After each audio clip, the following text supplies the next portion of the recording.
Amigos y hermanos, muy buenos días. El Señor les bendiga y les ayude a comprender que el Espíritu Santo solo desciende y mora de manera permanente en vidas limpiadas del pecado por la sangre de Cristo. ¿Es usted una de ellas? Y ahora, palabras de sabiduría. Hechos 2:36. Sepa pues ciertísimamente toda la casa de Israel que a este Jesús, a quien vosotros crucificasteis, Dios le ha hecho Señor y Cristo. Mis amados amigos y hermanos, de nuevo aquí para expresar nuestra gratitud al Señor por una nueva oportunidad para vivir y para hacer cosas que trasciendan, dando gracias a ustedes y bendiciéndoles por su fidelidad en compartir con nosotros estos breves minutos de saludable alimento para el alma, rica nutrición para la mente y fresco refrigerio para el espíritu. Continuamos avanzando en el disfrute de los edificantes comentarios de este extraordinario capítulo 2 del Nuevo Testamento y en particular del libro de los Hechos del Espíritu Santo a través de los apóstoles, en especial de Pedro y Pablo. En la primera parte del libro, del capítulo 1:1 al 9:43, Pedro es el personaje protagonista. Jerusalén es el centro del cristianismo y el mensaje es predicado a los judíos. En la segunda parte o división del libro, del capítulo 10:1 al 28:31, el Espíritu Santo impacta a Pablo y lo convierte del más tenaz perseguidor de la naciente Iglesia de Cristo en el más fuerte aliado y eficaz propagador del Evangelio, especialmente al mundo gentil. Un nuevo centro se establece en Antioquía de Siria y los gentiles, ajenos a los pactos de la promesa, solo tenían que creer por fe en el Señor Jesucristo para ser salvos y ser incorporados en la iglesia cristiana. Y a partir de ahí, Pablo es el gran protagonista de los hechos. El doctor Scofield señala que los capítulos 11, 12 y 15 representan una especie de transición al establecer de manera concluyente la distinción doctrinal entre la ley y la gracia. Retrocediendo al capítulo 2, donde Pedro es el protagonista, en nuestra exposición de ayer, él explicaba a la multitud que lo que sucedía era cumplimiento de las Escrituras, del verso 14 al 21. En el día de hoy, veremos que Pedro sigue explicando en su gran sermón que además lo que estaba pasando allí extraordinario era el don del Señor Jesús.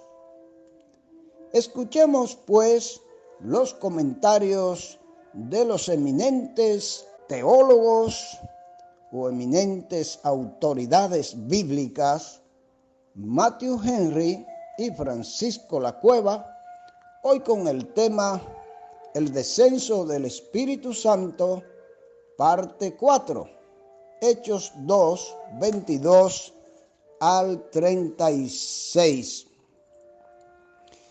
Pedro de inmediato toma la vida de Jesucristo y la expone, en resumen, al público presente allí, a quien llama Jesús de Nazaret, y añade: varón acreditado por Dios entre vosotros, censurado y condenado por los hombres, pero aprobado por Dios. Vosotros mismos sois testigos de la fama que adquirió por los milagros, prodigios y señales que Dios hizo entre nosotros por medio de él, como vosotros mismos sabéis. Debemos notar que Pedro hace énfasis en los milagros de Cristo, hechos conspicuos, sobrenaturales, realizados en medio de ellos, por lo que no podían negarse la correcta inducción de que Dios lo marcaba con su sello, como el Hijo de Dios y Salvador del mundo. Una explicación profunda del misterio que encerraba el que un hombre así, aprobado por Dios, sufriese una muerte tan ignominiosa como si estuviese abandonado y desamparado por Dios. Los ejecutores de la muerte de Cristo cometieron el crimen más abominable de todos los siglos al crucificar por mano de inicuos, es decir, los paganos romanos sin la ley, al Hijo de Dios. Pero el que movía todos los hilos de la trama, el mayor responsable, pero el menos culpable, era el mismo Dios Padre, que por medio de esa muerte en la cruz se proveía a sí mismo del único sacrificio aceptable para la redención del mundo al precio de la sangre de su Hijo. Por esta parte, la muerte de Cristo era la obra magna de Dios, la gran proeza por excelencia de su sabiduría, su poder y su amor infinitos, aunque nosotros no lo entendamos. Un vibrante testimonio de la resurrección de Cristo, al cual Dios resucitó, dice Pedro. La frase "sueltos los dolores de la muerte" indica, por una parte, algo así como la salida de una prisión, conforme al hebreo del Salmo 18:5, tomando la cita de la Biblia de los 70, donde en lugar de ataduras se lee dolores. El griego odinas significa dolores de parto, como si el sepulcro sufriese dolores de parto y no pudiese contener en sus entrañas a Cristo. Era imposible, dice Pedro, que Cristo fuese retenido por ella, es decir, por la muerte, no solo porque Cristo es el autor de la vida, sino también porque la resurrección era el respaldo que Dios daba a la obra de la cruz y a la vez la apertura de la fuente de la vida para todos los creyentes y la inauguración de la nueva humanidad. Pedro no se contenta con atestiguar el hecho de la resurrección, ya que el pueblo no había visto al resucitado, sino que invoca el testimonio de las Escrituras. Primero, del Salmo 16:8 al 11.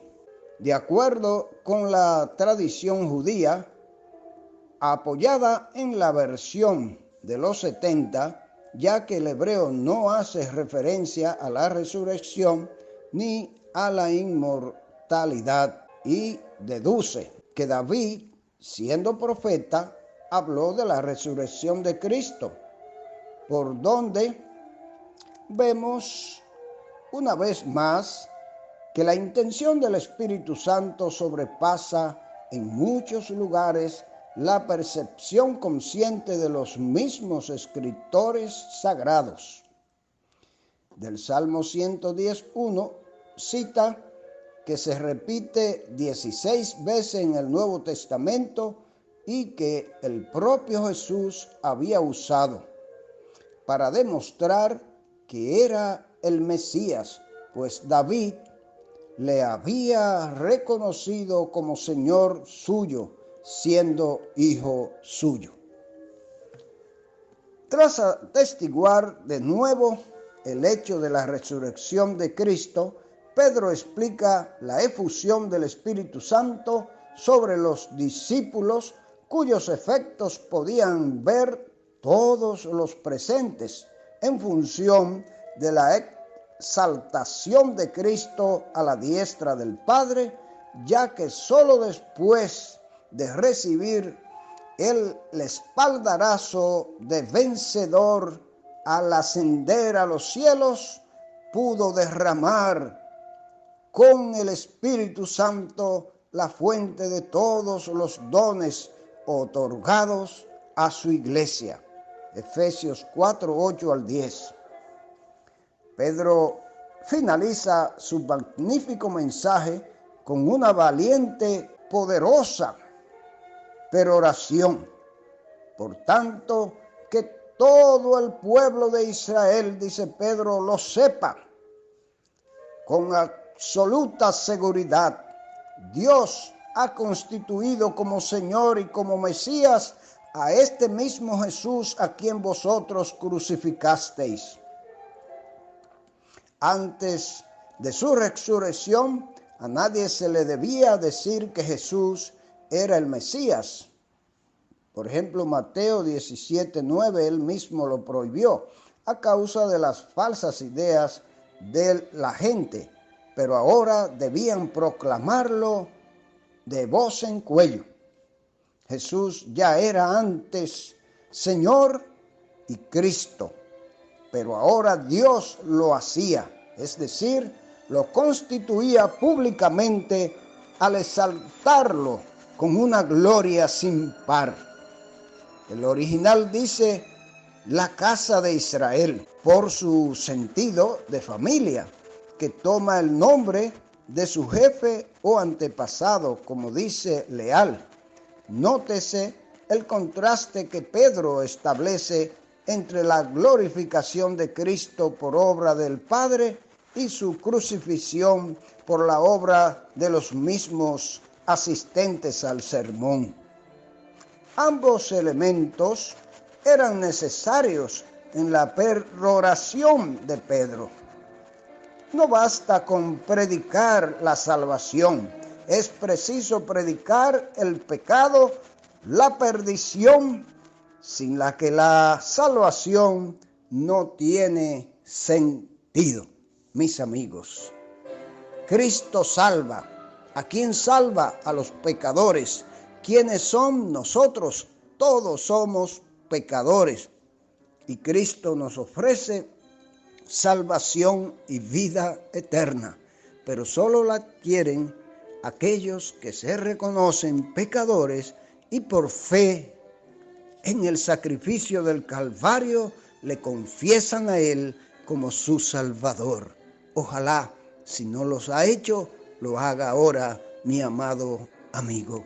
Dios pues les bendiga a todos.